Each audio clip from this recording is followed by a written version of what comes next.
It's a really exciting day with this project. Before we begin, can I just acknowledge the passing of Sir Tumu, also acknowledge our condolences to Lady Susan and all of his family, but also to Ngāti Tuwharetoa and the loss that they'll be feeling today. We want to acknowledge that up front.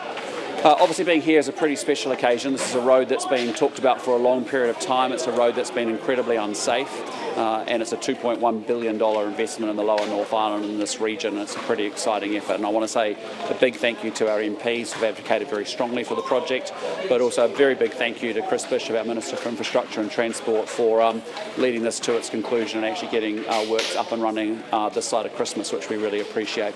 With that, we'll take some questions, maybe first on the development here, and then we can move to general questions of the day, if that's okay.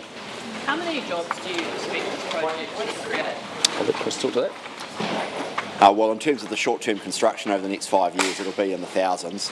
Don't have the exact numbers. It'll chop and change a bit as work begins on different sections and things like that. But undoubtedly, thousands of jobs here in this district. Many of them locals, and then of course, in terms of the future, the jobs and growth that this road will create, is going to be huge, because if you think about the connection to Transmission Gully, Mackay to Peka to Otaki, those roads, and this new road is a continuation of those ones, has been transformational for this district. And you heard it from the Mayor during his speech, Mayor Burney, just the growth that's being generated here in Kapiti and the Horowhenua on the back of those roads. So that's precisely why we're doing it.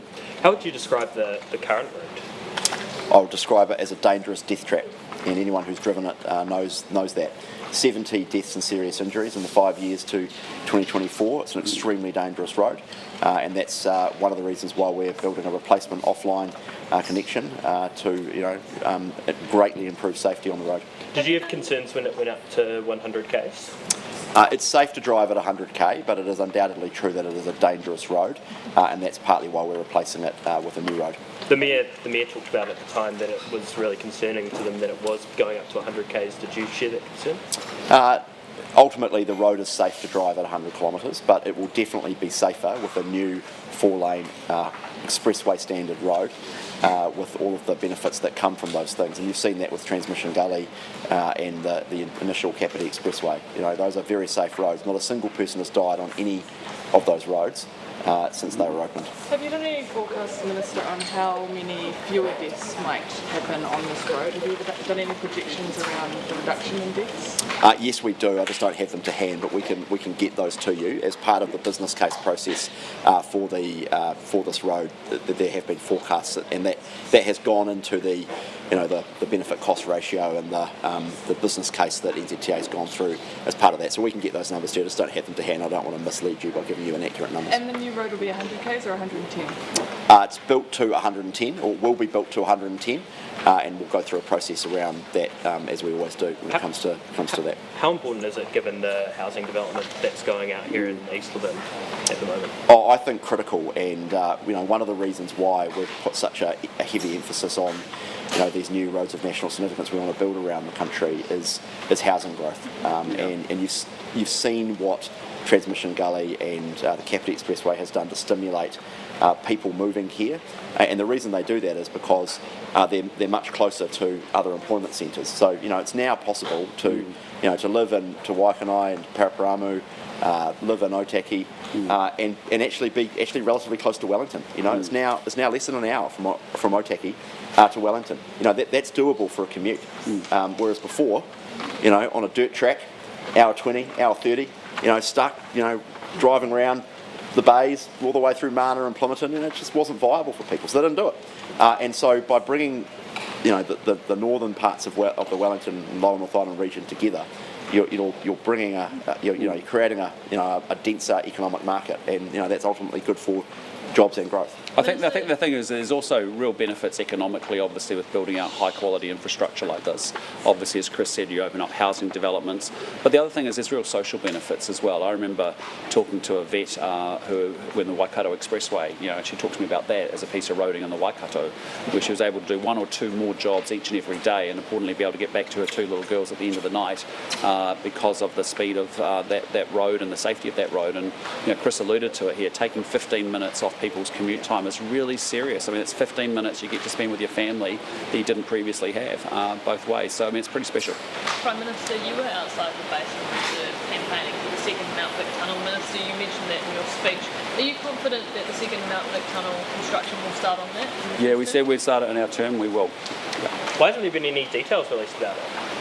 Well, we're going through a process. I mean, there's a lot of work underway by the Transport Agency around the roads that National has committed to building, and that you see reflected in the government policy statement on land transport 2024. But if you want the honest truth, Labor left us with nothing, because the prevailing policy of the government for 6 years was that they would not build 4-lane state highways. So no real project planning was done. So you think about a project like Mount Vic, that wasn't being advanced under the last government. Think about Tony de Granada, that work on that got cancelled. One of the reasons why we're able to advance the next section of the Northern Expressway, or the first section from Puhoi up to Warkworth, or the next section, is one of the reasons we're able to do that, is that the consents already existed. But for the rest of it, we've had to go through a pretty quick process of business casing, investment cases. All of that's happened over the last 2 years. NZTA has significantly improved their time to do business cases. What used to take, I'm told, roughly 3 years, has now been reduced down to 6 to 8 months. They've done an outstanding job on that. But that's one thing. Beyond that, you've designations, consents, funding. So people think you can just start building a road. The reality is you can't. To get to this point today, it's years of work. And we are going as quickly as possible. But within 18 months, I think we've made great progress, and you will see some things about other projects in the coming months. Yes. Is Wellington the right place to invest in, given it is the only shrinking population centre in New Zealand? Look, I think roads like this are really important for opening up growth, and in a region like this you've got growth happening, and so it's very important from a New Zealand point of view that we actually have the lower North Island functioning incredibly well.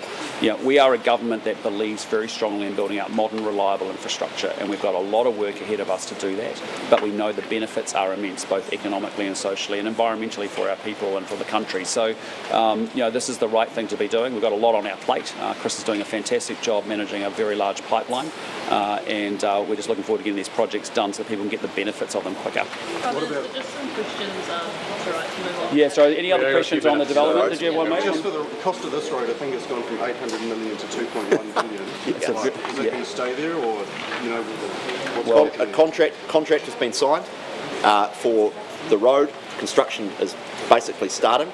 The 800 million, do you want to know where that came from? Back in 2020, when Labor decided that they'd made a mistake by cancelling all the roads that were underway in 2017. This is the history. They cancelled the pipeline of all the projects back in 2017, 2018. In 2020, they realised they'd made a mistake. They went and borrowed $10 billion and said, okay, where are some projects we can start? Oh, that's right, there's that road up the way that's quite popular called Otaki de Levin. Oh, we'll just put that on the list. They said to the Transport Agency and the officials, how much does that cost? And of course, because they'd been doing no work on the road, it was all back of the envelope, literally put a finger in the wind to see what it costs.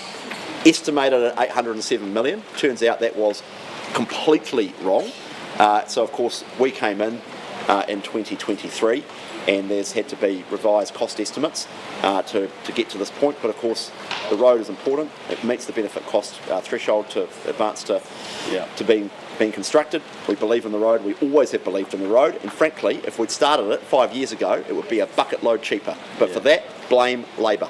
And I just say on that, I think that's one of the things that we are stepping up big time is the management of our infrastructure, because we can't keep running the country like it's 1975 doing ad hoc projects when we've got cash available when we haven't. The best time to start a road is now because it's the cheapest it'll be, but that requires proper planning, and it also requires us often needing to partner with outside capital to pull forward that infrastructure to get the road built faster, to get the benefit out quicker to the people. So that's what we've been doing in the first 18 months, is making making sure that we've got a pipeline of projects that I don't think should be mucked around politically. I don't think these are things that should be turned off and turned on. We're building roads, it's not rocket science. I don't think it should be turned on through the political cycles, and that's what we're trying to set up, is to make sure that the priority projects are locked in and they happen outside of the political cycle. All that happens is the funding that's determined on where we are as a government. Last few questions, guys. Sorry, so we all finished, moved? Sorry, yeah. In your thanks, I didn't note any recognition of the families or the landowners that gave up their properties or their homes in order to enable the build. Do you have anything? Well, we're very grateful. Very grateful for that. There's a lot of stakeholders obviously involved in bringing a project like this together. I think the partnership that you're seeing and the construction consortiums are coming together in the alliance structure. I think the work with Mana Whenua and the partnership that you've seen here as evidence today, but obviously, of course, those that have actually contributed through the Public Works Act and their land to make this road built, important. But, that's the thing. In New Zealand, we want to get things done. We are over the talk and the discussion and the debate that goes on for years and decades. We need to get things happening, and that's what this road's about. Last couple of guys. Right, okay, so we'll change. Do you want to change? Yeah, Reserve Bank. Have we gone offshore to hire a governor? Again, we'll have more to say about that shortly. I've got no comment until Will then. that be announced tomorrow? Bloomberg's reporting that we have gone offshore to find Again, I've got no comment. I'll let Nicola announce that shortly, as we've said. As the Five Eyes leaders, Australia, Canada and the UK formally recognise Palestine as a state. Why are you leaving that to Mr Peters, and why do it the UN yourself? Quite normal that leaders aren't at the UN. As our leaders don't go every single year to the UN. My schedule is determined on balancing my international travel commitments with being here domestically. And if you think about NATO, APEC, ASEAN, PIF, those are forums that have been a big priority for me this year. I will go at some future point, but no need for me to be there this year. Quite normal that foreign ministers represent their governments at Leaders Week. And just on what Anthony Albanese said yesterday, our foreign policy isn't determined in Washington or Beijing or Wellington for that matter.